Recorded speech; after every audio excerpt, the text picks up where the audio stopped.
Everybody, Sam from astropillars.com.au. We're going to do a little brief rundown on the lunar eclipse coming up on the 5th of May.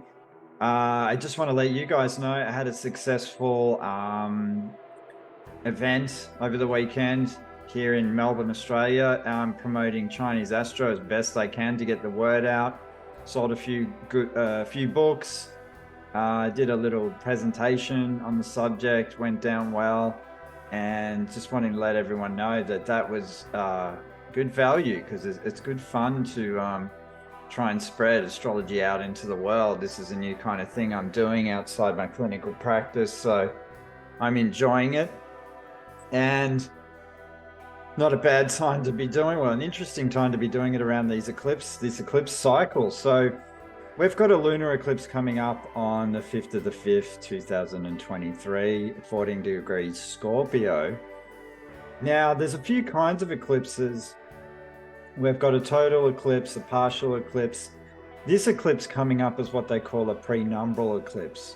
So this is when the moon passes through like the outer portion of the Earth's shadow, so to speak. Now, on a practical level, excuse me, when it comes down to eclipses, there are certain things to avoid. This is kind of what I want to talk about. I usually talk pretty generally around things, and I think always if you want to go specifics, just get a chart done, because it's just far more accurate anyway. But these eclipse times are powerful, and particularly in a fixed sign like Scorpio will be, fixed water. But generally there are things to avoid. The ancient astrologers would talk about things to avoid, because the Earth's magnetic field is unstable, and it's really unpredictable. So traditional astrologers would consider it unwise to commence certain activities within 48 hours of either side of the eclipse.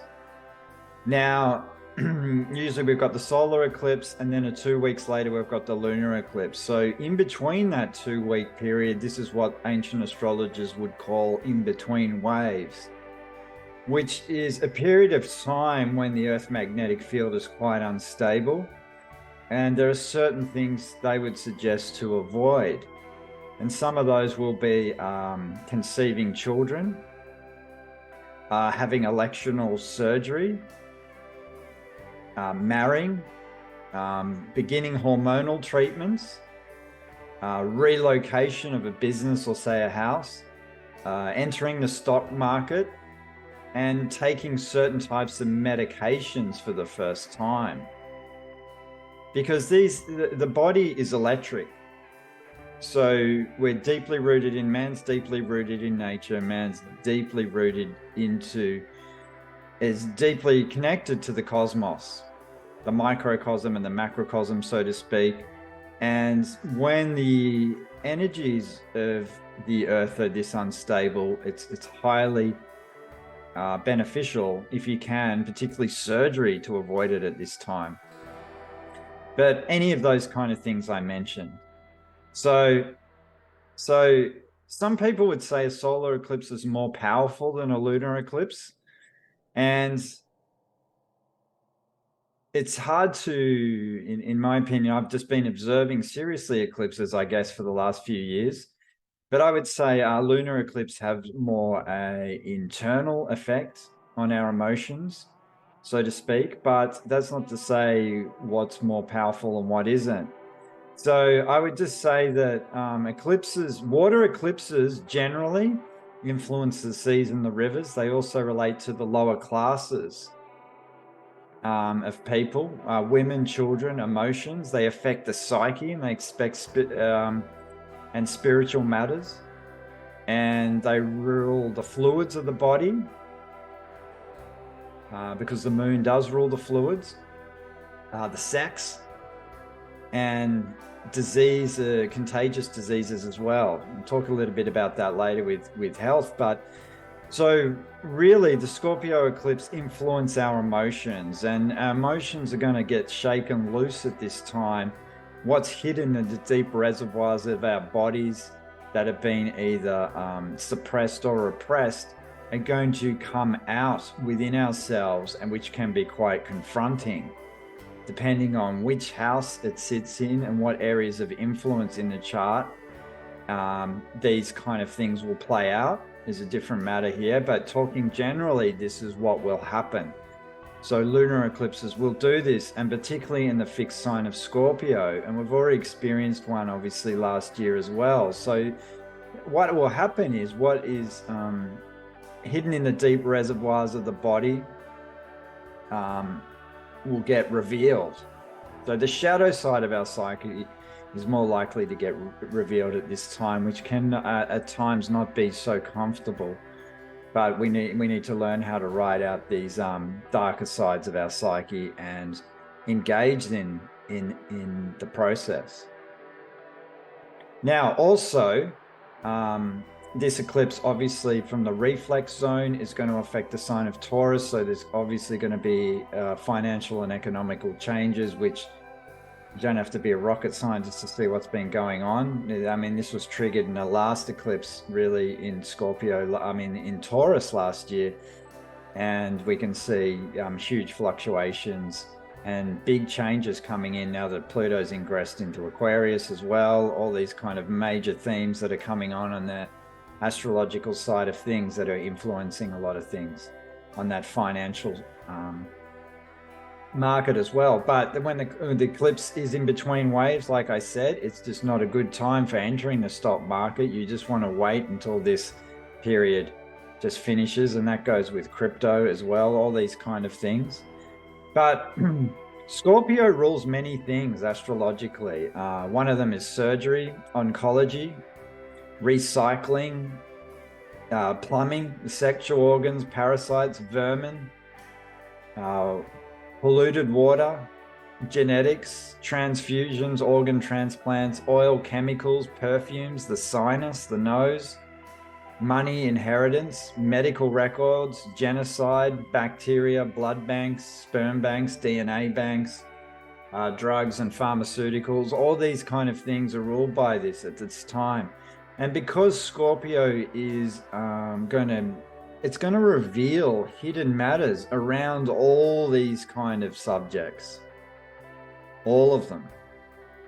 And this is a key time for this kind of stuff, particularly to do with medicine and medical records. People have been questioning the concept of genocide the last 2 years. Blood banks. I've heard recently that blood banks are actually refusing to take certain people's blood for a reason. Now, so this is really, really interesting stuff. There's a lot of things going on around genetics as well. Pluto into Aquarius. Pluto rules genetics as well. Now, plumbing is a interesting one because Scorpio rules plumbing. People who are plumbers can have prominent Pluto in the chart because Pluto is about digging into the earth, into the underground as well. So it's a good time actually to watch the plumbing around your house. This is more on the practical level. So it's a good time to firstly to detox the house, cleanse the house, because spirits can be more active around the Scorpio eclipse. So check home for vermin as well. And definitely because pests are ruled by this, particularly rats and things like this are ruled by Scorpio and Pluto. And watch the plumbing. It can be, people can have plumbing problems at this time. So just double check everything's in good shape. If you go away and all this kind of thing, you don't want to come home to a flooded house. But also the animal life too needs to be protected here, because we've got to watch for poisons and toxins in the environment and secret spraying and dumping of toxins in the environment. This kind of shadowy side of things, the dodgy side of things can be going on with a Scorpio eclipse as well. Also, we want to watch out for negative repressed emotions. So we need healthy outlets for this, because like I was saying, the shadow of the psyche can really come out at this time. So we need healthy outlets for it. Things like primal therapy, drumming, boxing, martial arts, things like this that can really move that repressed rage or that infantile rage that Scorpio can rule.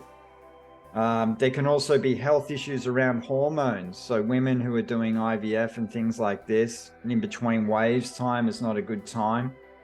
The acne sufferer's skin can be more sensitive at this time because from a tissue salt perspective, this is ruled by calcium phosphate. Sorry, not calc phos, calc sulfate, calc sulf, which is clears the poisons out of the blood. And so calcium sulfate is very good. It's ruled by the sign of Scorpio from a tissue salt perspective. So if people don't know much about this, I did a video on this in regards to Pluto and calc sulf. So have a listen to that.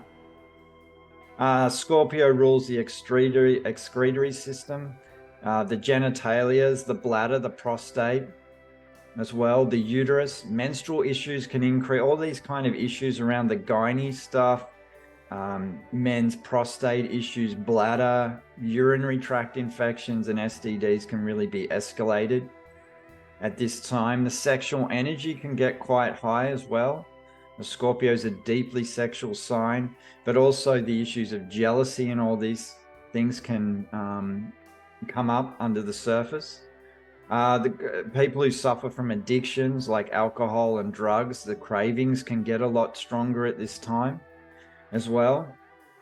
There's many things to consider and how this can play out in astrology in one's chart. But I would just want to finish off on a note just saying that the Scorpio degree, it's in 14 degrees. It goes inside the middle decan.